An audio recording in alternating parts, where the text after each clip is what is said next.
Let's talk about 10 ways to improve your presence of mind to supersize and grow your business. Sharon Horne-Ellstrom here, and our idiom and expression today, confidence related. We're working on confidence in the BU 365-day challenge this month. So every day in August, I'm going to cover a confidence tied into and related idiom and expression, so we can talk about what does it mean, where does it come from, and how does it apply to our business. So today, I looked up presence of mind. And of course, in March, when we covered the mental area of the life framework and aspect of our life, I talked about this idiom and expression as well. But I'm going to take a slightly different tact today when I talk about it and how it impacts our business than I did back then.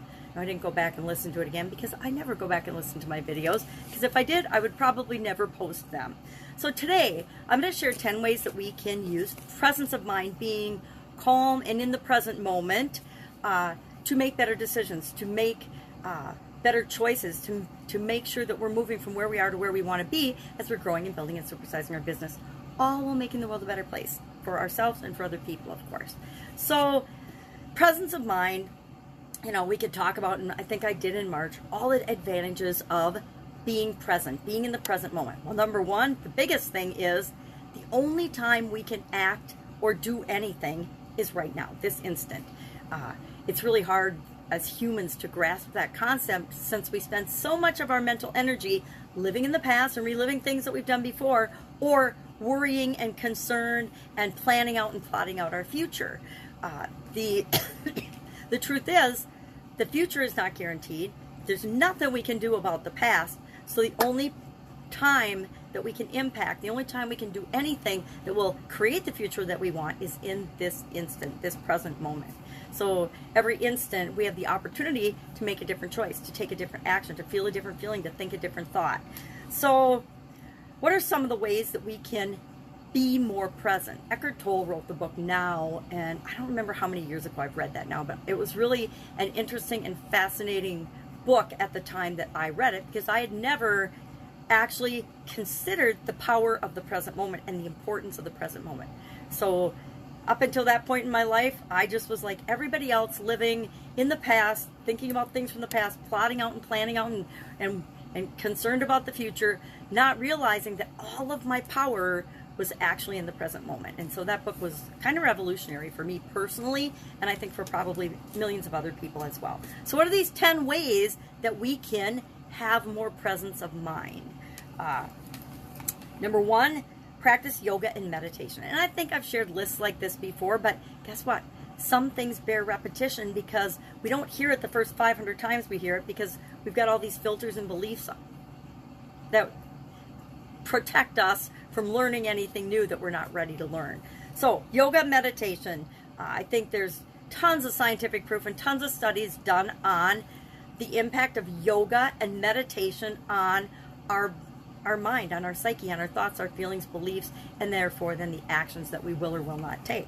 Number two, listen to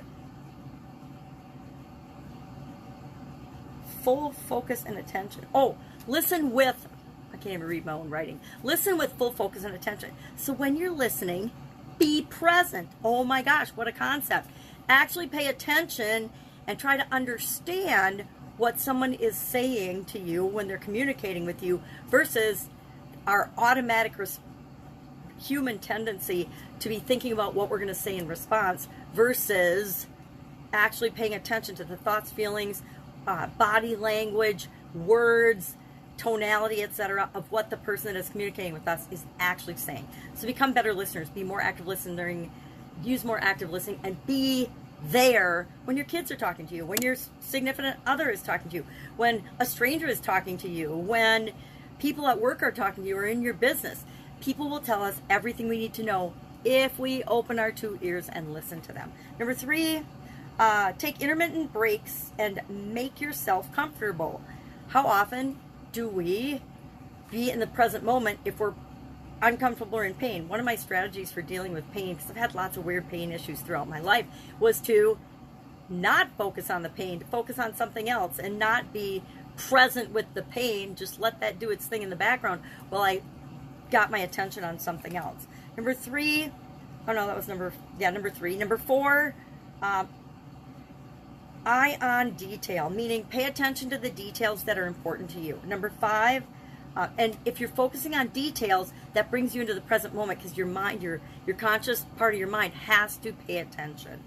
Number 5, multiple tasks. Make lists in priority order. So if you have a whole bunch of things you need to do in order to be present and get the one you're working on done now, you have to focus on it, and you do that. I learned this a long time ago. I used to have a 400 item running to-do list when I was in corporate America and running businesses on the side and with my kids. It was insanity, right? And it was not, for the most part, prioritized. And so guess what? I always had a 400 item to-do list. It was insane. And then I realized, okay, I have to find ways to segment this and prioritize it and delegate and get rid of a lot of the things that are really not important for me to do. If they're not urgent, they're not important. If I don't have to do them, off the list they went. And so I haven't had a 400 item to-do list for about 15 years now. So make a list to clear the fog out of your brain, to clear the clutter and the excess information that's bogging your mind down so that you can be present. Number 6, stay in touch with your inner self. Number 7, try to do one thing at a time. All right. The whole multitasking thing, I could talk about that for about a week and my thoughts and feelings and beliefs about it based on my experience, but I'm not going to. I'm just going to say, when you need to be present, there are certain tasks we need to focus and be 100% present on, right? Other things, not so much. So the things you need to pay attention to and be present for, notice those, pay attention to those, be 100% focused on those, and do one thing at a time. Number 8, make friends with strangers. That's a way to be present, right? If you're out for a walk at your lunch break, or you're out for a walk just to get some fresh air, smile at people, say hi, be present, because then you're present in the activity that you're doing. You're not letting your mind wander. Although I like to use my walks for problem-solving mind work. 9, get enough rest. I don't know how many times we hear, eat right, take care of yourself, get enough rest, etc. And then 10 is reduce your emotions and reduce your stress. Yes, always things that we need to be doing to be more present. If you're stressed out and freaking out about something, what's going on right now is way less important than what your mind is doing in the background, worrying about the thing you're stressed out about. So those are just 10 tips on how to be more present and have more presence of mind. Love to know your favorite strategy, your favorite way to bring yourself into the present. Mine is actually just to take a deep breath.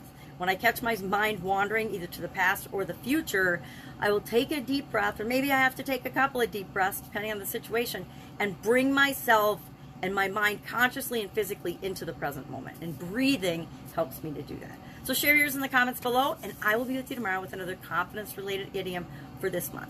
Have an awesome day, and I'll see you tomorrow.